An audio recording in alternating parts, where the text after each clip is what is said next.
Ladies and gentlemen, welcome back to the True Life podcast. I hope that everybody is having a beautiful day. I hope the sun is shining. I hope the birds are singing. I hope the wind is at your back. I got a show for you today that I think everyone is going to enjoy. It's going to be mind blowing. So prepare for an unparalleled conversation with Dr. Roy Baumeister, a giant in the field of psychology whose influence spans continents and disciplines. With over 700 published works, including more than 40 books, Dr. Baumeister's exploration of human behavior, free will, and self-control has shifted paradigms in how we understand ourselves and society. His groundbreaking book, Willpower, became a New York Times bestseller and transformed how we view personal disciplines and resilience. Currently affiliated with Harvard, Constructor University, several global institutions, he's received the prestigious William James Fellow Award from the Association of Psychological Science, a testament to his profound lifetime contributions. Dr. Baumeister is also the president-elect of the International Positive Psychology Association, continuing his mission to unravel the complexities of human motivation and well-being. In his latest work, The Sciences of Free Will, he ventures beyond academia, examining how we make choices, navigate social structures, and create meaningful lives by weaving together the past, the present, and future. Today, we'll dive into his deep insight into the human psyche, the essence of decision making, and the hidden forces that shape our potential. Dr. Roy, thank you so much for being here today. How are you? Oh, I'm pretty well. I'm great. I'm excited to be here. Thanks for having me on. Fan- yeah, the pleasure is all mine. I've got a bunch of really cool questions from the audience, and I figured we'd just dive right in here to both feet since I Sure. got you for a short amount of time and the conversation may be complex and engaging. So, the first question that we have down that comes from Kevin Holt is, you have noted that viewing life as an interconnected narrative helps people find meaning. Do you think this drive to build a cohesive story of life's moments is a form of self-made destiny? Oh, well, that's a nice way of putting it. I suppose so. Destiny sort of implies that it's there for you whether you choose it or not. And I think the point of free will is you're much up for choosing your own course, so you can reject your destiny. But still, I think the story is good. And uh, again, I'm not an evolutionary psychologist, but everything starts with evolution, and we forget most other animals just live in the immediate here and now, so they don't have a story sense of their own identity. They know their families and so on. Dogs know their owners and all that, but the idea of life is an ongoing story the way we think of it. That what you're doing today is linked to where you were in the past and where you're going in the future, and you're making choices to get to the future you desire and honor the promises you made in the past. All that. That's really an important part of the human experience that's pretty much limited to our species. Do you is that particular narrative like a free choice? What to what extent is the narrative a free choice versus a psychological need? Well, you need some kind of narrative. It's very hard to live without any sort of meaning. But you can change and you can choose to some degree. Um, Now, when you go back into childhood, it gets more complicated. My friend, the wise Dan McAdams, has researched this extensively.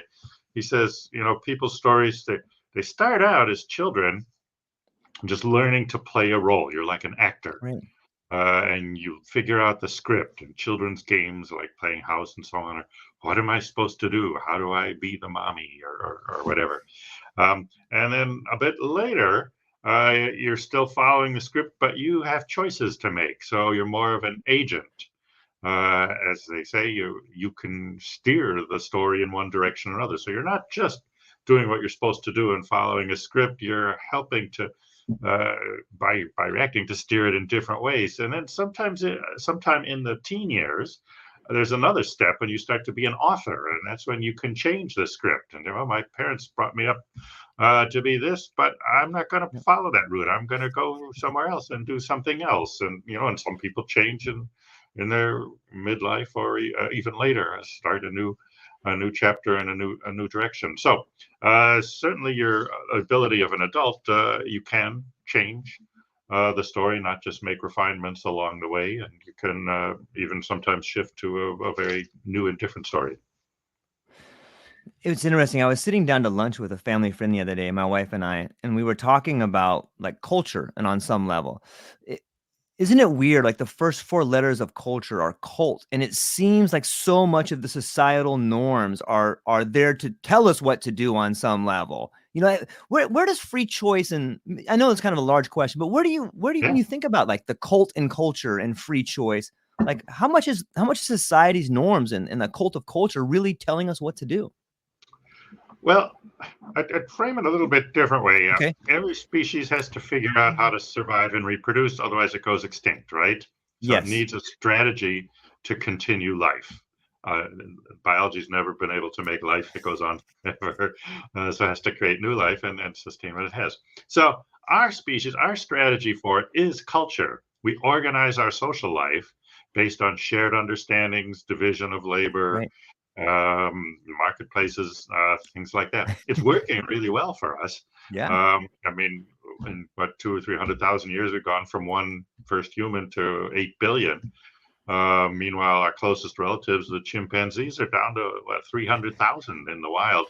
So, uh, so our strategy works of culture, but culture means most of the people have to follow most of the rules most of the time. It's a system. Morality is really derived from the requirements of a functioning system. Right. So things like the Ten Commandments we associate with the Judeo-Christian tradition, but you won't find any culture where they say, "Oh, our morals are exactly the opposite. We believe it's your duty to lie and cheat and murder and have sex with your neighbor's wife and all those things." No, systems work better when people respect others' lives and tell the truth and respect property and so forth. So morality derives from the requirements of the system. Uh, and so culture tells us what to do, and certainly it gets carried away or overreaches, and so it will tell us all sorts of weird things like neckties, which seem to be going out of fashion. I know the Californians gave up on them some time ago, but even here at Harvard, the professors don't wear ties to lecture anymore. Um, but so yes, certain weird things happen, but the basic and the more important part of culture is rules so that people can work together and live together without killing each other and can ultimately produce more resources than they could if they were living alone and working alone, so that we can live longer, happier, and more lives with more offspring. You've written so many different books on in a wide range of perspectives and ideas you've contributed to the world out here. Was there something different about this book? Like, was there something that made you go like, I need to research this? Was there something that grabbed your attention and really wanted you to focus in on what this book talks about? Well, it's not different. It's part of the big picture. Sort Okay. of set my goal. I want to, given the advantages of my career as a social science generalist, I can learn a lot of basic things about people. And so I set my goal. I want to try to get as close to the truth as I can of what the human condition is all about, why we're here and what we're doing and how the mind works and so on. And so, well, the mechanism by which we choose our actions, that's an important part of it. I mean, psychology is the science of behavior, or used to claim that. So, how does behavior come about? And so, issues of free will are then very central to this. So, this was an issue that had to be done. You kindly mentioned my earlier book on willpower. That was about self-control, which is also a key trait that many researchers has found is one of the most important things for predicting success in life. People with good Mhm. self-control live longer, are happier, have stronger marriages, make more money, and so on. So, well, self-control is one piece of free will, um, or, one aspect of it. So, in a sense, this is a step further from that earlier book, although the problem of free will stands on its own. And you don't have to have read the earlier one. Um, but that's part of the logic of how does the human mind work. We got another question coming in, and it talks Sure. about as one of psychology's most prolific thinkers, you've explored themes like resilience and willpower.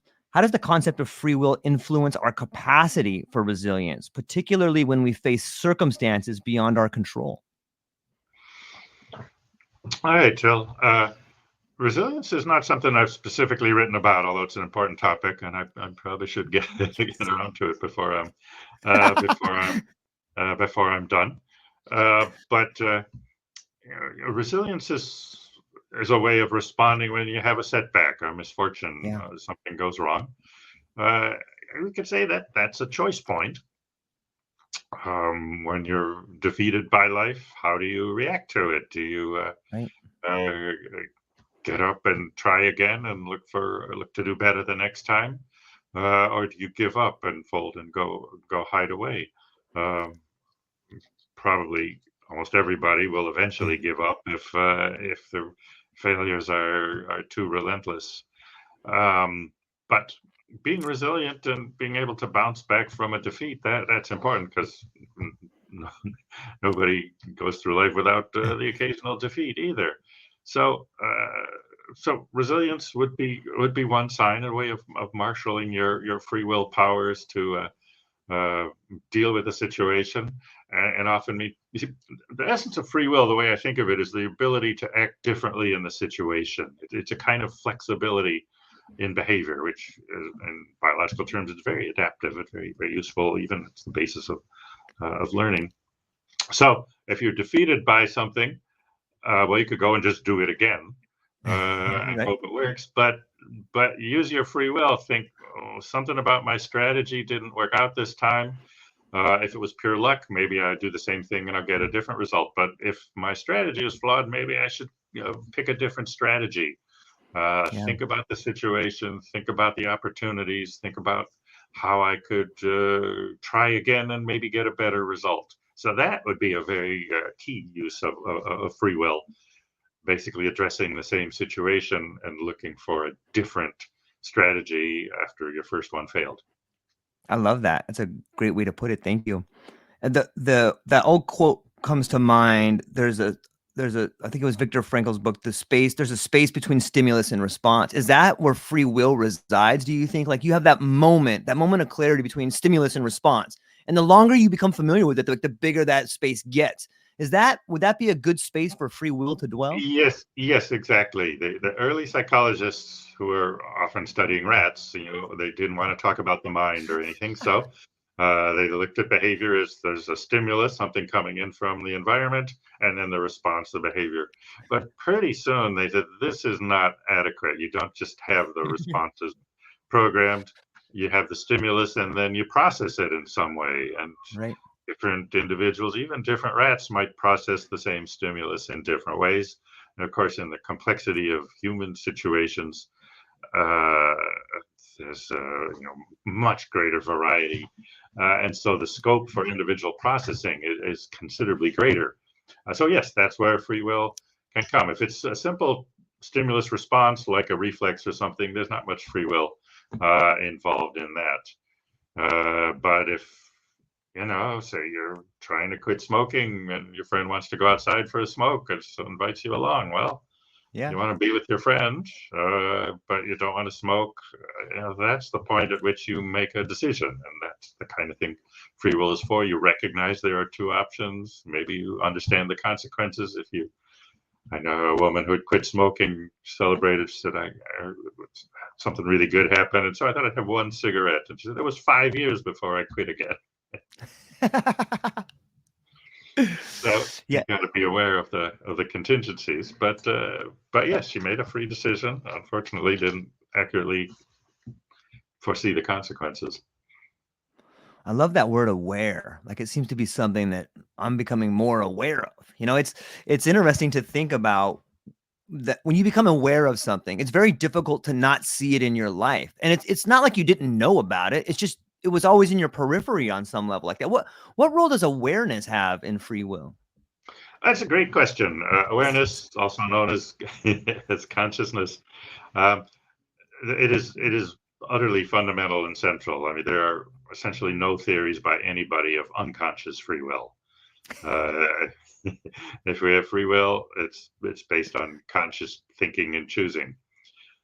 So yes, now there are people who argue about consciousness and does it really do anything and so on. I think the evidence is overwhelming that it does. There are very solid experiments that will manipulate different thoughts or feelings and show that behavior changes as a result. So consciousness definitely has causal power. It's true we do lots of things unconsciously and without thinking about them, and we do others that we may be vaguely aware of, but aren't really consciously intervening. So, I mean, just deciding to walk to the grocery store, you decide to go. To do that, your feet have to make a lot of individual steps. Your brain has to issue commands to the muscles in your legs and feet to move you all along that way. But you're not conscious of any of that. You're conscious maybe to decide to, oh, I need some bananas or whatever. So I'm going to walk to the store. You make that decision consciously. And then the conscious mind sort of hands it off to the unconscious, which carries out the actions. And the only time consciousness might come back into play if you're walking there and your usual path is blocked because, I don't know, there's construction on the street. You think, oh, I have to take a different route. Yeah. And so again, then your conscious mind is engaged and you work out a different plan, and then it again hands it off to the unconscious, and you're back to thinking about whatever is going on in your mind, your love life or your work or who knows, high fantasies, while your unconscious mind tells the feet to take one step and another step and another step, and so on. Yeah, it's an incredible process to start taking time to think about, and I think it can open up a lot of doors and awareness to how you live your life. The question that comes to mind for me is this idea of like a non-local consciousness. Do you subscribe to that camp? Like there's something informing us on a different level? Yeah, Jung, the psychoanalyst, had that sort of thinking, or at least the collective unconscious. I love those ideas, but as I've spent most of my career in hardcore, rigorous science, I don't really find much convincing evidence of those things. I would like to be persuaded, but consciousness is something the individual brain produces. That's not to say we don't share ideas like we're doing now, Yeah. and one consciousness can certainly influence another. And indeed, that's one of the key things that it's for. That I think consciousness is crucial for talking. There's a line of research that people want to show that things we thought you needed consciousness for, well, you can sort of do them, maybe a watered down version unconsciously. All that's good and it's very impressive work, but nobody's been able to show that you can carry on a conversation unconsciously. I mean, I ask you to try to, try listening to music. Well, try just focus on thinking about something else while you're talking to them. You really can't do it. Uh, Cognitive psychologists have noticed this for a long time, but we thought, well, maybe that's the point of consciousness. Thinking is for talking, conscious thinking, because it's one of the basic things our species does, and it does way better than any other species. I mean, some animals communicate, but none of them has what linguists would call a language. And yet every human society has one. In fact, most people spend most of the day talking. Uh, including listening. So that is really crucial, and yes, so consciousness is crucial for that, among other things.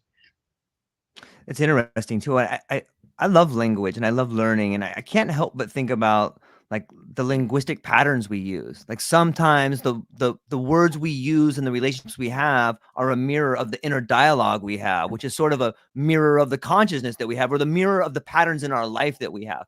Maybe can you touch on that a little bit? Like I'm just fascinated by it. I'd love to hear your opinion. Well, I think this is a little bit getting off the topic, but when you learn a foreign language, you're often impressed about how they say things a little bit differently. And I'm passable at German, and I learned to read French once, but I don't dare try to pronounce it.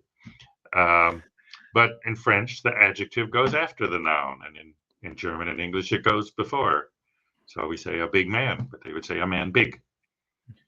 Um, and so that sort of thing is fascinating. Now we're getting into the more interesting and complex stuff about the talking we do to ourselves all day, and that being part of the story,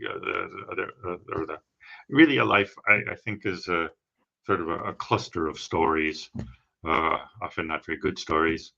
Uh, but It's true. uh, it's yeah, it is true.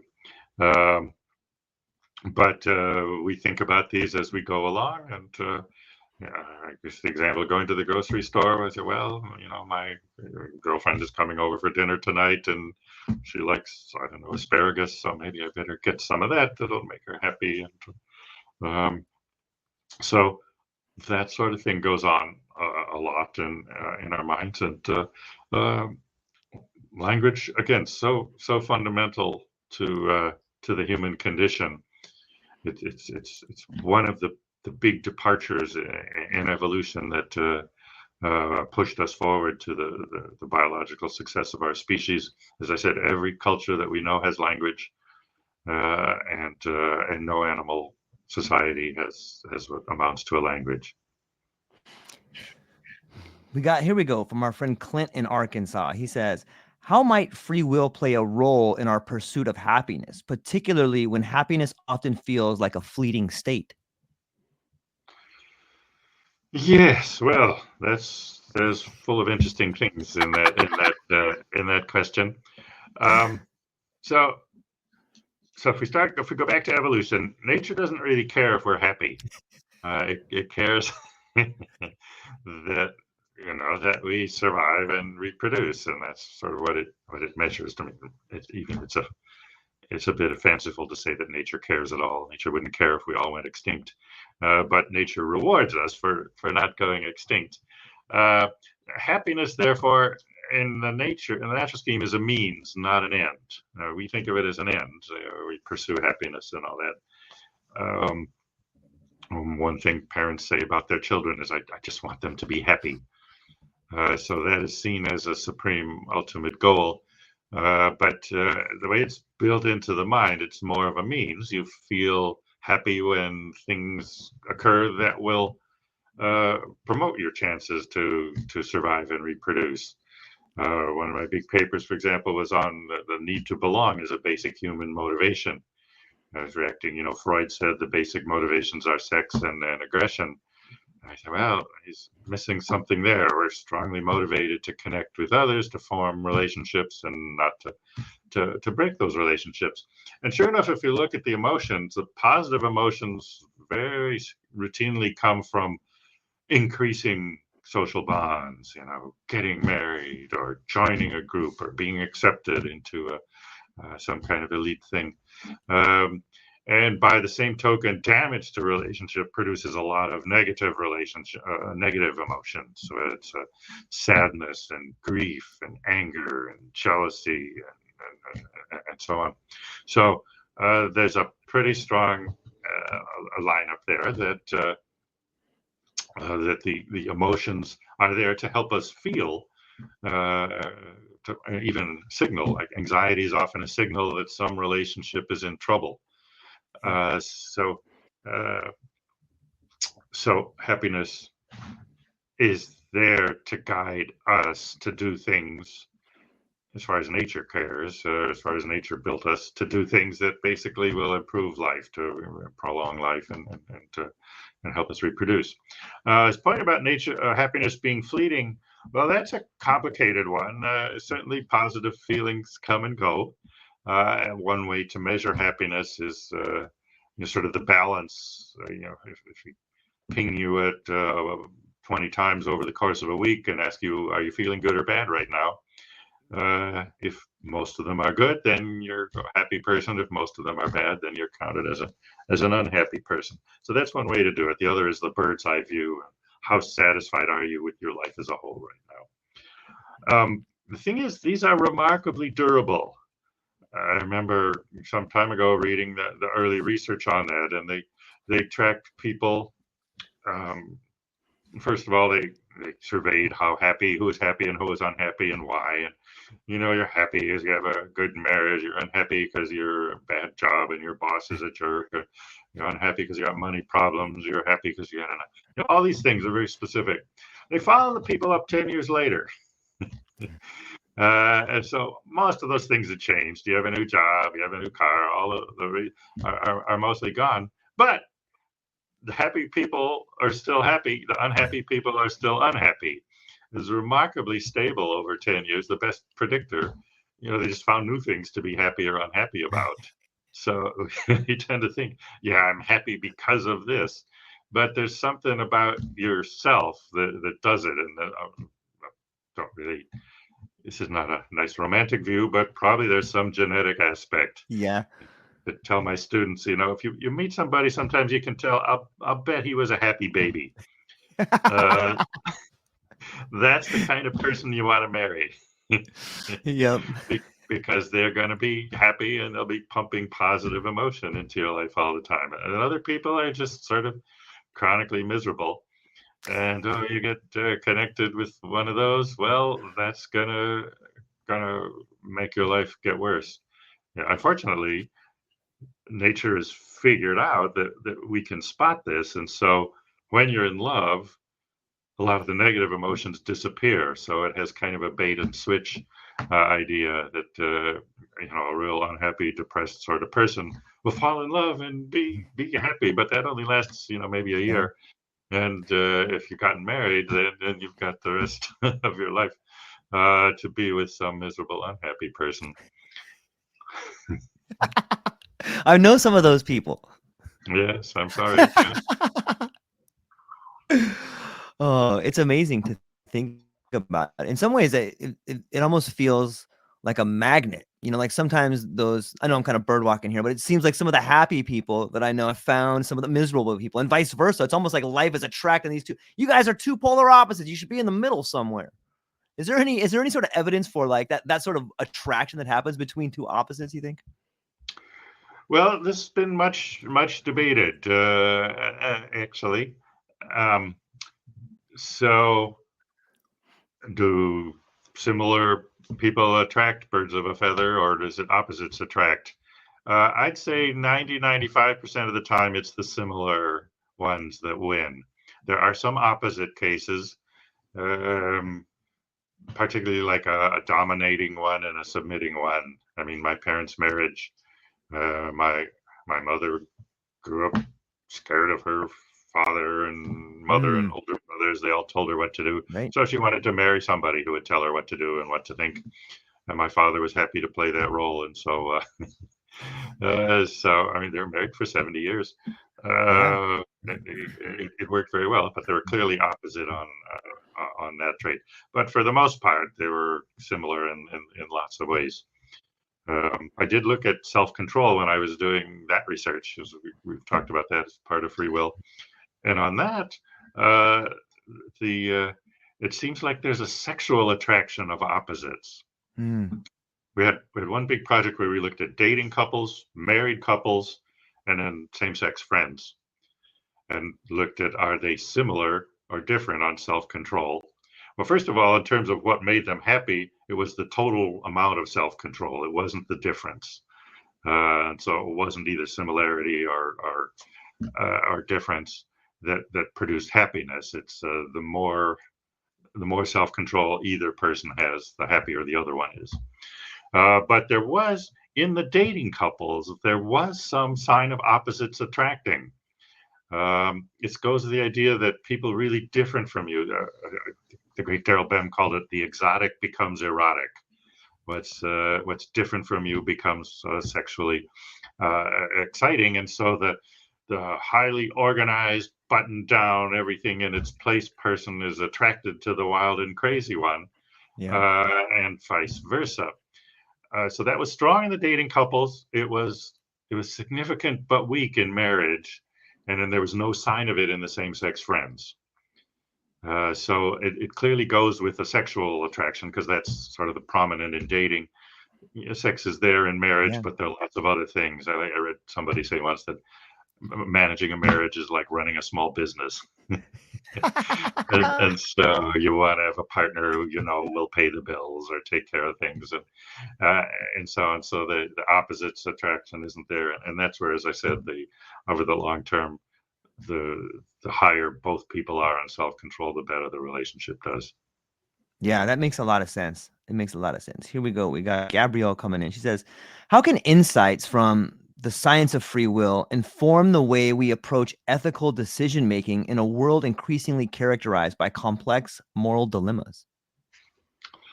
That's exactly what it's for.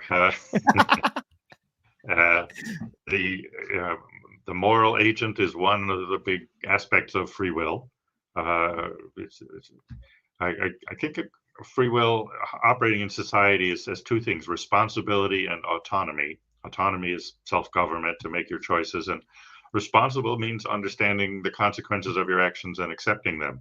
And so morality is very, very important with that. And so the human free will is partly there to enable us to make good moral choices, to think the situation through. Now, this is not to deny, people often make moral decisions based on a gut feeling that this is right or wrong. But the gut feeling can be informed and changed by influence from others, by talking about it, by uh, I studied guilt for a while, and often guilt comes up. People didn't mean to do anything wrong, but they found out afterwards, say they hurt somebody's feelings or whatever, and then Mm. they feel guilty about that, and so they think about, how did this come about? How can I avoid doing this again? Um, and in that way, people learn and they become a better person. It's what's sometimes also called counterfactual thinking, whereas you replay the past, only you acted differently. Mm. Especially after something went badly, you think, okay, what could I have done differently that would have produced a better result? And so you can really learn a lot from a single event, much more again than other animals, because it's not clear the other animals can do this, can replay the past and say, if only I had climbed the tree faster or whatever. Um, but human beings do this a lot, and we replay it, and so you can have even a life-changing experience from one event that you reflect on and learn from. But that's a lot of what free will is consciously thinking about things, understanding the sequences of events, the narratives, that this action leads to this result, that action leads to a different result. I did this. I'm not happy with the result. I should have done that. Next time I'll do the other one.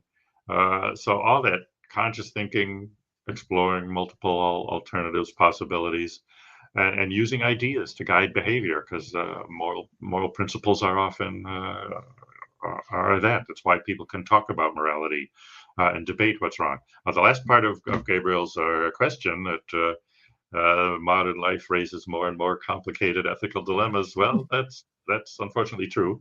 Uh, it's nice to have a simple life and simple answers, but you're going to live in a complex modern world. There are there are all sorts of layers of argument. I mean, I heard people debating about vegetarianism and saying, well, it's nicer to the animals if we don't eat them. And others were saying, well, if we stopped eating meat and eggs, chickens would probably go extinct. There's something like 34 billion chickens in the world, mostly there because they make food for us. And uh, if we stop doing that, would they go extinct? So the moral dilemmas are complicated, yes, in the modern life, and especially as you adopt an increasingly global perspective. But that's what we have the advanced power of the big brain for, and the ability to talk to others about them is really important again. It's interesting. I can't help but think of there was a book I read a while back called The Fourth Turning, and it talks about just different generations. And I'm curious to get your ideas on, we spoke a little bit about evolution, but how about the evolution of ideas? Do you think as every generation moves on, like our ideas change, like the same way language kind of changes in a way? Like, I know that's kind of a broad question, but What is your take on generations changing ideas? All right. So so human societies maybe existed for 150,000 years. 140,000 we were hunter gatherers. Probably there wasn't a lot of change during that Mhm. phase. But in the modern world, everyone's been saying, I think quite plausibly, that the pace of change has greatly increased. So some things change faster than others, to be sure. Uh, but um, but partly with the wider network, we can share more information, hear more different ideas and different approaches. It's easier to question how we do Yeah. things because we encounter other people who do things differently, which again was probably not much the case for the first 100,000, 150,000 years. Um, so tradition that we worked out a way to do things, and that's the way we do it, and so we keep doing it that way. The older ones teach the young ones how we do things. Humans are especially adept at learning that not just how to do things, but how we do things. I don't know if you know those studies on over imitation. So Mm. you can so I say there's a box with food in it, and you go over to the box and twirl around in a circle and pat your head on 3 times, and then you lift up one side of the box and the thing opens up and there's food inside. So a gorilla or a chimpanzee watching you will see that there's food inside. We'll go over to the box, open the food, and get it. And it's not going to turn around in a circle or pat itself on the head. But the human child will do all those things. We'll copy the full procedure. It's sort of learning the cultural script as well as Mhm. learning the pragmatic point that no, there's food in the box. So we adapt that way, and we learn the norms of our group and learn the language of our group. Uh, and so that's that's part of the human system. To change, again, we're more able to change as well and to question systems and to think of alternatives, which again is a big part of free will. Like the example of wolves, for example. Wolves are extremely social animals, but a pack of wolves living out in the forest will live pretty much the same way that they did 10,000 years ago. They have not invented democracy or created technology or a market economy. They have not reinvented the roles of women, female wolves, anything like that. The basic social structure remains the same, whereas human societies are constantly changing. It's one of the interesting things we talked about culture, and Yeah. it's common to talk about the culture as a thing, as if it's stable, and you have to realize there are differences that are enduring, but yet all cultures are always continuing to change, some faster than others. But new information comes in and new opportunities and new society can be reformed with different kinds of systems. Democracy is really spreading over much of the world, but um, there were long periods where there was hardly any democracy. You can say there was some in the hunter gatherers, but that was perhaps different, and it wasn't a representative democracy either. Yeah, it's just it's mind blowing to sometimes I do that. I zone out and think of the big picture and how the world's changing and it blows my mind. We got Lonnie coming in over here from New Jersey. Hello, Lonnie. Given your experience bridging academic and popular spheres, how would you encourage people to approach the idea of free will in their everyday lives? Um, well, in their everyday lives. Um, well, certainly you can use it to get better results. If we think of, um, well, so obviously the question threw me a little bit. Sorry. No worries. Um, Take your time. so there's several key points. One is the limited energy aspect, and this was in my willpower book, that all this extra thinking and stuff takes extra energy, and so your mind gets depleted. So free will is not something we're using all the time. It just, we use it on crucial things. Like I said, example where you're walking to the store and your path is blocked. Well, then you have to figure out a new path. But the rest of the time, you're just doing it automatically, which takes much less energy. Um, so, so one thing is to realize the limited amount of energy that you have when you've made a lot of decisions. You'll start to make them more casually. There's a cool study Vav and some colleagues did with Audi dealers. When you buy a car, uh, you have a lot of decisions to make, perhaps especially with an Audi. Um, so they changed the order in which they scrambled the order for different people in which they'd make the decisions. And they found that regardless of what the order was, as people went along, they're more and more likely to take whatever was standard. So the first ones you think hard and you, well, exactly what do I want? What do I need in my car? And after a while, your decision-making mechanism gets tired. It's used up some of its energy, ego depleted, as we say.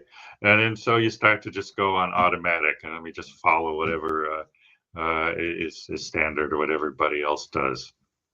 So that's something to be aware of, that the powers of free will are limited. They're very useful and adaptive.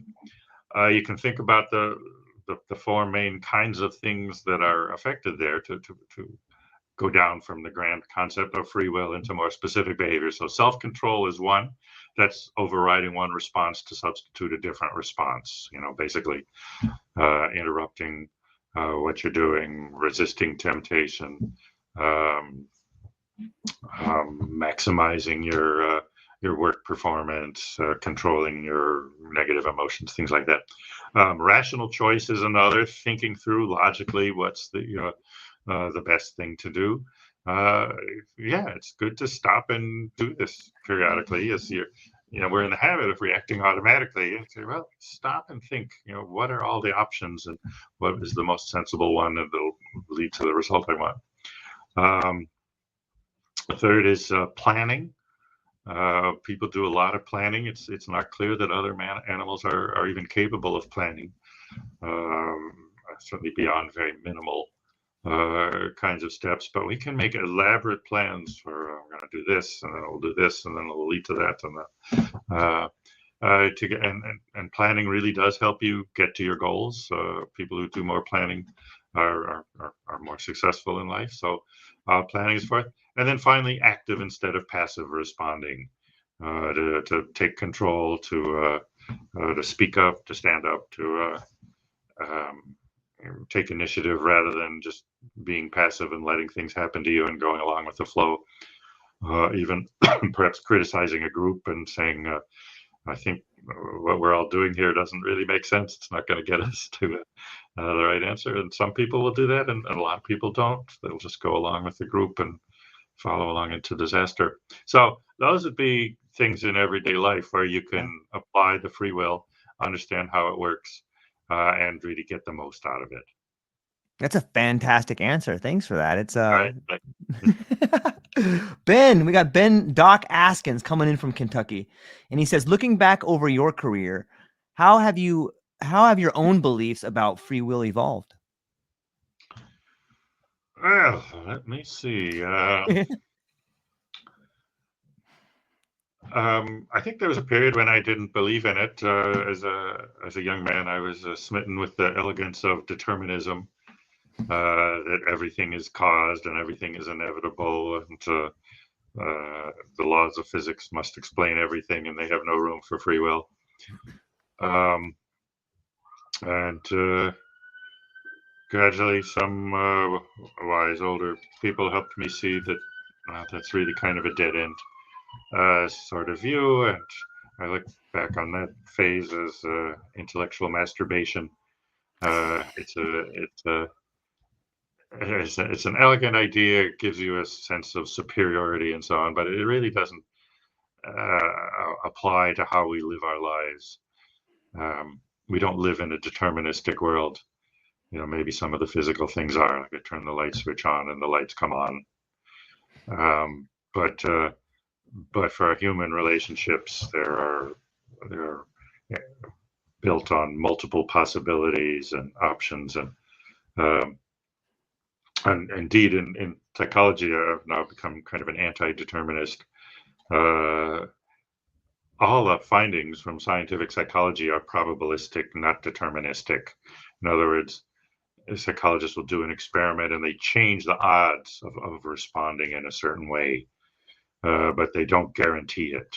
Deterministic is that cause always produces the same effect, unless another cause, which always overrides it, happens to do so.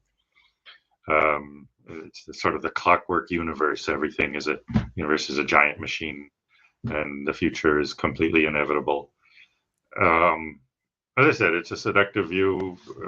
Christianity had its version of it in predestination.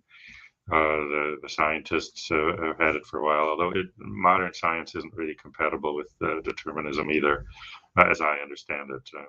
Talking about quantum physics and even relativity theory poses some challenges. Yes, my ideas have indeed changed. The long program of research, of lab studies I did with many talented colleagues on self-control and decision making, and so on, that really informed and changed my views as well. The limited energy idea I didn't have in the early part of my career, and that just at first emerged from trying to learn about self-control and just reading all the research I could find on it. And then we started doing experiments, and they worked very well.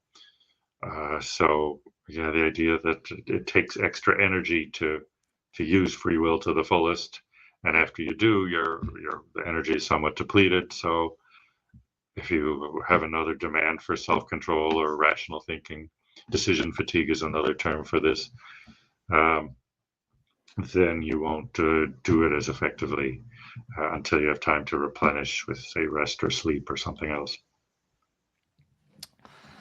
Thank you for that. It's a wonderful answer, and I'm thankful that you shared it with us. I got my friend Hank Foley coming in that says, "Do you have any thoughts on psychedelics and altered states of consciousness?" Well, I don't know what they have to do with free will, but I do, and I mean, these things fascinate me as a psychologist, just as a way of exploring the hidden corners of the mind. Psychedelic means revealing the mind. And so that's what every psychologist wants. Yes, how can we learn about the mind? With some of those, I wrote some papers on LSD years ago. My takeaway, or part of it, was that it removes your defenses. So your mind is built a certain way, much of it as a result of learning to focus on certain things and ignore other things. And suddenly those defenses are gone. That's what's great about it, because you can find all these things that are in your mind that you didn't know were there. That's also what's occasionally awful about them, because, well, you have your defenses for a reason. It's true. You take somebody who's has a lot of defensiveness and so on, and give them LSD, and then what happens? The saving grace with LSD is that your attention span is short, and your mind keeps leaping from one thing to another. So you might have realize, oh my God, this is a terrible thing, but let it go, and then 5 minutes later, your mind will be on to something else. But the bad trips were people would seize on that and try to fight that, but they can't fight it, and so it would get this sort of self-perpetuating panic reaction that you can't let go, and then people go to the hospital, which is probably one of the last places you want to go on an LSD trip. It's so true. Yeah. Anyway, I think they're a fascinating tool for exploring the mind. There are also therapeutic applications, which are reasonably well supported, and a number of them, and there's still being work on that. some recent papers on ayahuasca Okay. and ecstasy, MDMA, Yep. in terms of helping people accept things or change things about their lives. So the upside potential is good. They do not seem to be very addictive, so the downside is bad. But people will do crazy things on them, and so there is a certain danger. It's when there are benefits for a lot and danger for a few. I mean, that's the societal dilemma. And do we deprive the many of the benefits of it to prevent the few from self-harm? I forget, addiction researchers have talked about that, about the long tail, all these substances, even starting with alcohol. I mean, lots and lots of people drink alcohol. I've been known to have a glass of champagne myself. Um, and it doesn't cause any problems or damages, but a few people really mess themselves up. They go drive cars or they become addicted and so on. And there's no perfect solution there. And we see worldwide all sorts of solutions, from anyone can have alcohol anytime to restricted to adults past a certain age and under uncertain circumstances, like not driving a car, to some countries that there's none whatsoever. I visited Saudi Arabia a few years ago, and even on the airplane flying there, they said, "Okay, we have to stop serving you drinks. This is your last chance to have alcohol until you're on the plane going home." um, and well, they all work reasonably well. I mean, the people in Saudi Arabia I met seem quite happy and are getting along. They do fine without alcohol. Other people enjoy drinking. Other people get into trouble. They drink too much and get into fights, or sleep with the wrong person, make bad decisions. Um, so that's getting off the psychedelic aspect. I think the psychedelics seem less dangerous unless you're driving a car or something. Uh, but my interest is partly the potential for exploring the mind and seeing what sorts of things might happen. And you can even realize how much of your understanding of the world is basically just a construct.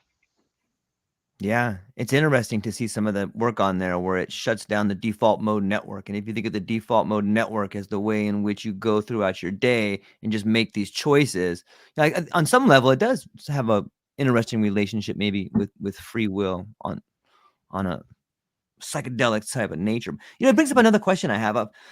You've toured around extensively. You've worked with so many great people, and you've got to see a lot of the world. Is there a difference in different cultures towards free will? That's a good question, and I'm sorry to say that I don't have a lot of evidence about that. People everywhere seem to have the same basic intuitions about it. Right. So, some studies that ask, if you put a ball on the hill, does it have to roll down? Well, yes, the ball does not have a choice. But if you have a person on the hill, can the person choose not to walk down? Yes. So they understand there is a difference, that people are able to make choices and control their behavior, and in some sense, in some fundamental sense, are freer than others. That seems to be fairly universal.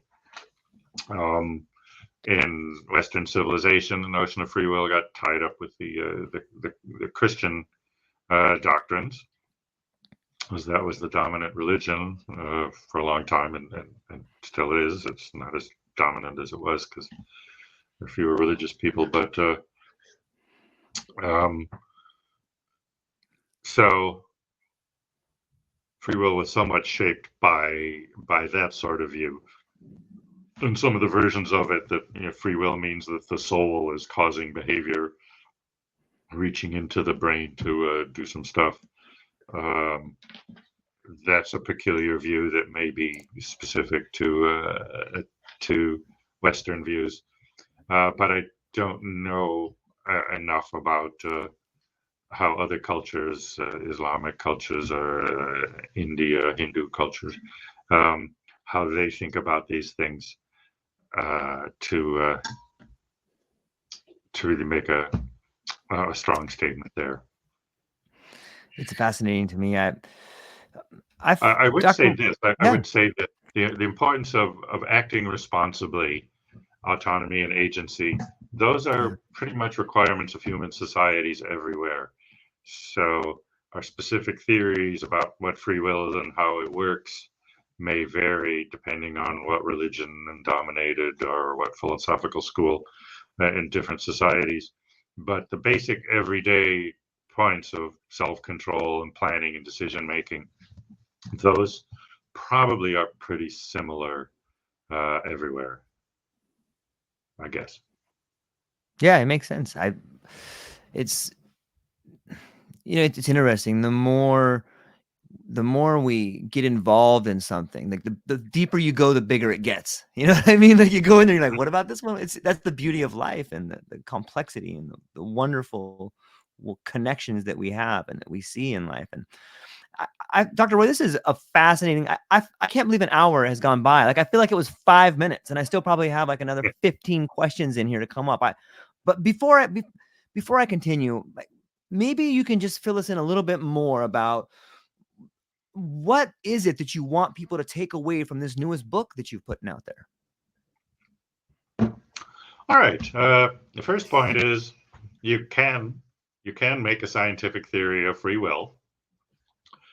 That many of the past arguments and debates about it are really arguments over terminology. Even the scientists I know who are skeptical of free will, they agree that the human mental system that controls action is radically different from anything else in nature. Here at Harvard University, there's nothing like Harvard University among any other species.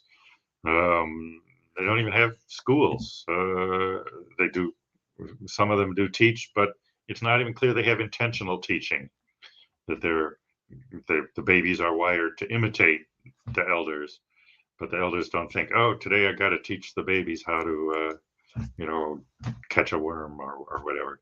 Um, so, uh, so there's evolution gave us something radically new and marvelous, and it's not unscientific. It's a brain system for functioning in culture, and that's the scientific problem. That's what we need to understand. So rather than arguing about does it deserve to be called free will or not, um, the unscientific definitions I'm not making use of, again, like souls causing behavior, or another one is causality doesn't apply. Mm. You're from causality. No, scientific theories are causal theories, but but the important features of free will, like the time perspective, that unlike other animals, we can project into the future. We can imagine several different possible futures that would result from the present, depending on what I do, on which direction I go. Um, that's the kind of stuff we need to explore and understand, and that will furnish us with an understanding of free will, or more broadly, with the understanding of what's special about the human psyche. It's beautiful. I would encourage everybody within the sound of our voice to go down to the show notes and check the links. And if you have any questions, go down to Dr. Roy's links down there and reach out to him. Definitely check out the book, check out the other works. And where can people find you? What do you have coming up and what are you excited about? Well, in terms of people who find me, my website, roybaumeister.com, which is maintained for me by other people, so it's a little behind, but it has my email address and so on, and we update it pretty well. Those are very nice people. Um, so that keeps up with my latest works reasonably well. In terms of where I'm going, well, at my age, I've stepped back from teaching and administrative work and all that, which I Teaching was fun. Administrative work I never liked. So I'm mostly devoting the next decade to pure scholarly work, to thinking and reading and writing. I'm not running a big lab anymore. I did that for many years, and that was fun. Um, but I work with people who collect data. But still, there's so much scientific work being published, and each one sort of addresses a small question. But somebody needs to read through a lot of these to address the big questions, to put them together. And so that's kind of what I want to do. Right now, I'm reading about what are the effects of socializing, of interacting with others when you're physically alone, which is, I guess, what you and I are both doing now, Yeah. uh, interacting. Uh, and email, of course, many of us spend a couple hours a day on email, and you're sitting alone in a room interacting with other people. And yet, I think it doesn't really engage the whole person to some extent, and we may be losing things, uh, losing some of the response. I taught a seminar here Yeah. at Harvard last fall, and it turned out it was exactly 50 years since I'd been a senior, like they were. It was Mhm. mostly upper level undergraduates. So I was reflecting on the differences. It was back then we didn't have all this electronic stuff. My junior year, I didn't even have a phone at all, and so it was much more intense competition then. It was before grade inflation. Mm. So at dinner, we had to study for 3 or 4 hours, but then we would get together uh, with our friends, and some would go to the pub and have a beer, or those were the pot smoking days or whatever. But we'd hang out and we'd talk in person, and we would laugh out loud and so on. Now I think a lot of them go alone back to their room. They send out text messages. They type LOL, Right. laugh out loud. But everybody I've asked, I said, "Do you really laugh out loud every time you type?" And they say no. And laughing is good for the body and good for the Right. mind, and that's just one of many physical things. So anyway, I'm just sort of exploring this. I would say all my ideas are subject to revision. Yeah. I'll read as much as I can find, and then try to figure out what's the big picture with that. So that's one thing I'm working on now, and got other projects in the work too. It sounds fascinating, and I hope we continue to see lots and lots of papers published by you. I would love to learn more about these new things you're learning about and reading about, and I know my audience would as well. So we'll hang on briefly afterwards, Dr. Roy, just for a few moments. But to everybody within the sound of my voice, I hope that you enjoyed this conversation as much as I did. Please go down and check out the book. Do yourself a huge favor and learn about how free will can play a part in freeing you from some of the burdens in life if you have the energy to do it. That's all we got, ladies and gentlemen. Have a beautiful day. Aloha.